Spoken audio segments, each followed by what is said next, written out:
Well, here's a pretty unbelievable development in a story we've been following for weeks now. The IRS emails, those emails from Lois Lerner, Yes. we believe that she had contact with Democratic members of Congress, possibly even the White House, but we don't know for sure because the IRS and the White House claim those emails have disappeared forever. The server broke and then was, quote, recycled. That's what the commissioner of the IRS told Congress on Friday.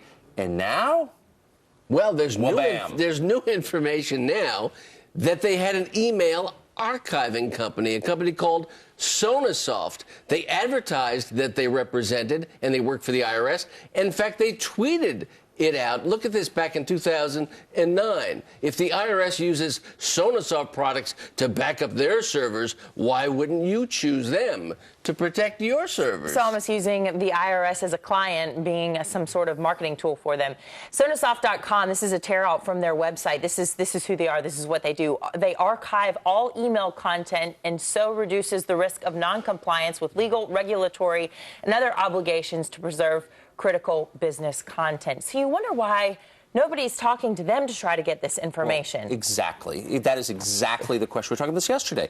Why hasn't the head of Sonasoft been pulled up before Congress? Why hasn't the head IT guy at IRS been pulled up before Congress? We've had all kinds of bureaucrats up there talking about the political ramifications, but the technical part is the essence. Where are these emails? These guys would know. And in the era, in the era of the cloud, in the era of backup, in the era of tapes, in the era of doing it 5 different times, to say, oh no, we erased over the tapes. The machine broke and we threw it away. We needed to save the tapes. Backup for the backup for the backup. We wanted to save on the backup so we would erase and use the same tapes. What is this, a surveillance camera in a deli? Well, I mean, come on. It's the 19th century. They're basically saying we forgot to change the oil and the thing froze up, so we recycled it. Are you kidding? It seems like eventually the emails are going to come out. I mean, are they just kicking the can down the line long enough to where the other media outlets, the small amount that they've covered, stop covering it and it becomes a Benghazi issue, which is considered just to be a Fox story? I mean, you think about there's so many different angles from this Sonasoft to them.